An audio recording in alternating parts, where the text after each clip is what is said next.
Bakansala b'e Lubaga batudde mu kanso yaabwe esembeeyo olunaku lwa leero. Bano bategeeza ku nsonga ez'enjawulo ezinyiga abantu baabwe nga baagala baweebwe alipoota ku ngabaganya y'obutimba bw'ensiri mu ggombolola y'e Lubaga. Abantu baffe abasinga abangi naddala mu kitundu kyenvaamu obutimba bwakabalingibwa kondoza 35%. Kuba kati waliwo nze wange n'olaba nga bali 8 baali badde bafuna obutimba obuwerako naye nga baafuna 2.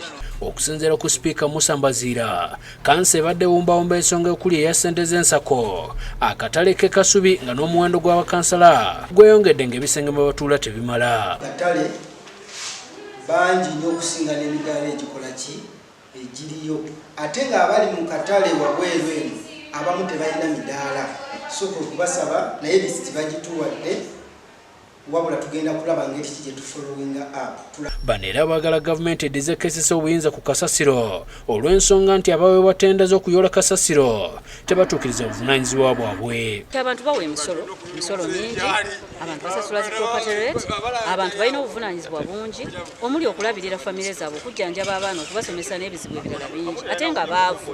Naye ate gwe n'ojja n'omugamba nti wadde tewafunye zaakulya naye nze njagala za kasasiro.